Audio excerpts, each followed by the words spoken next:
Hello, അപ്പോൾ നമുക്കിതൊരു ചെമ്മീൻ roast ഉണ്ടാക്കുന്നത് കണ്ടാലോ. അപ്പോൾ ഞാൻ ചെമ്മീൻ റോസ്റ്റിൻ്റെ റെസിപ്പി ഷെയർ ചെയ്യുന്നതിനോടൊപ്പം തന്നെ ഒരു കാര്യം കൂടി പറഞ്ഞോട്ടെ. എൻ്റെ ഈ കൂട്ടാനിൽ ഇത്തിരി എരിവ് കൂടിയിട്ടുണ്ട് കേട്ടോ. അപ്പോൾ നിങ്ങൾ നിങ്ങളുടെ എരിവും കാര്യങ്ങളൊക്കെ കറക്റ്റ് പാകത്തിന് ഇട്ടിട്ട് വേണം ഇത് ട്രൈ ചെയ്യുന്നുണ്ടെങ്കിൽ. എനിക്ക് എന്തായാലും ഇഷ്ടപ്പെട്ടു. എരിവ് കൂടി എന്നുള്ളൊരു അഭിപ്രായം മാത്രമാണ് കഴിച്ചവരും എന്നോട് പറഞ്ഞിട്ടുള്ളത്. അതുകൊണ്ടാണ് കേട്ടോ ഞാൻ ഈ റെസിപ്പിയോട് ഷെയർ ചെയ്യുന്നത്. അപ്പോൾ ഞാൻ ആദ്യം ചെമ്മീനൊക്കെ നന്നായി വൃത്തിയാക്കി കഴുകി ഒരു ഭാഗത്ത് മാറ്റി വെച്ചിട്ടുണ്ട്. അത് പറഞ്ഞപ്പോഴാണ് ഞാൻ ചെമ്മീൻ നന്നാക്കുമ്പോഴേ എപ്പോഴും അതിൻ്റെ നടുഭാഗം ഒന്ന് മുറിക്കാറുണ്ട്. എന്നിട്ട് അതിൻ്റെ ആ നൂല് പോലത്തെ ഭാഗമായിട്ട് പുറത്തേക്ക് എടുക്കും. എന്നിട്ടാണോ ഞാൻ ക്ലീൻ ചെയ്യാറ്. കാരണം അത് നമ്മുടെ വയറ്റിലെത്തി കഴിഞ്ഞ് കഴിഞ്ഞാൽ വയറ് വേദനിക്കുന്നൊക്കെ അമ്മ പറഞ്ഞ് കേട്ടിട്ടുണ്ട്. അതിന് നമുക്ക് വിഷയത്തിലേക്ക് വരാം. ഇപ്പോൾ നമ്മുടെ സബോള എണ്ണ ചൂടാക്കി സബോളയും വേപ്പിലൊക്കെ ഇട്ടൊന്ന് മൂപ്പിച്ചെടുത്തതിന് ശേഷം അതിലേക്ക് തക്കാളി, ഇഞ്ചി, അതുപോലെ തന്നെ കടലാസ് മുളകാണ് ആഡ് ചെയ്ത് കൊടുക്കുന്നത്. എനിക്ക് ഇവിടെയാണ് തെറ്റ് പറ്റിയത്. ഞാൻ കടലാസ് മുളക് ഇട്ട കാര്യം മറന്നു പോയിട്ടുണ്ടായിരുന്നു. അപ്പോൾ അതൊക്കെ ഒന്ന് സെറ്റാവുന്നുണ്ട്. ആ നേരത്ത് ഞാനൊരു രൂപയ്ക്കൊക്കെ എടുത്ത് കഴിക്കുന്നുണ്ട് കേട്ടോ. അപ്പോൾ അതൊക്കെ സെറ്റായി നല്ല പോലെ തക്കാളി സബോളയൊക്കെ വാടി വന്ന് എന്താ പറയുക നല്ലൊരു പരുവത്തിൽ നമുക്ക് കിട്ടും.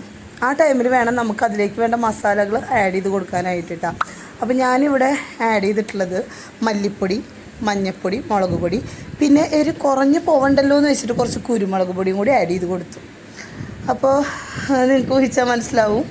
പച്ചമുളക്, മുളക് പൊടി, അതുപോലെ തന്നെ കുരുമുളക് പൊടി, ഇത്രയും സ്പൈസസാണ് ഞാനിതിൽ ആഡ് ചെയ്തിട്ടുള്ളത്. അപ്പോൾ ഇതിൻ്റെ ഒരു എത്ര മാത്രമാവും എന്നുള്ളത് നിങ്ങൾക്ക് ഊഹിച്ചാൽ മനസ്സിലാവാവുന്നതേ ഉള്ളൂ. അപ്പോൾ അതൊക്കെ ഞാൻ സെറ്റാക്കിയിട്ടുണ്ട്. അപ്പോൾ ഇതൊക്കെ സെറ്റായി ഒന്ന് നന്നായി പച്ചമണമൊക്കെ വിട്ട് പോകുന്ന വരെ ഞാൻ എന്താ പറയുക മസാലക്കൂട്ടൊക്കെ ഒന്ന് മൂപ്പിച്ചെടുക്കുന്നുണ്ട് കേട്ടോ. അതിനുശേഷം ഞാൻ കുറച്ച് വിനെഗർ ഒഴിച്ച് കൊടുക്കുന്നുണ്ട്. വിനെഗർ ഒഴിക്കണമെന്ന് വെച്ചാൽ ഞാനിങ്ങനെ റോസ്റ്റ് ചെയ്യുന്ന ഐറ്റംസിലൊക്കെ വിനെഗറും ചെറുനാരങ്ങാനീരൊക്കെ നന്നായി യൂസ് ചെയ്യുന്ന ഒരാളാണ്.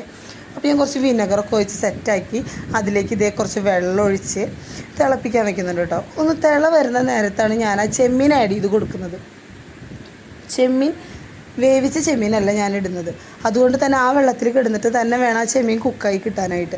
അതുകൊണ്ട് ഞാൻ അടച്ച് വെച്ച് തീ കുറച്ചിട്ടാണ് കേട്ടോ വേവിച്ചെടുക്കുന്നത്.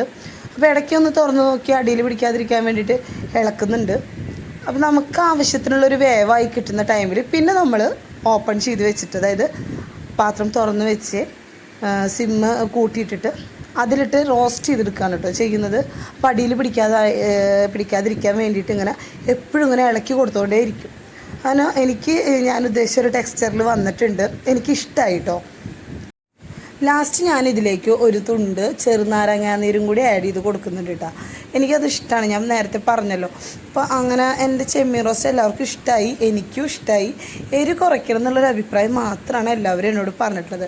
അപ്പോൾ നിങ്ങൾക്ക്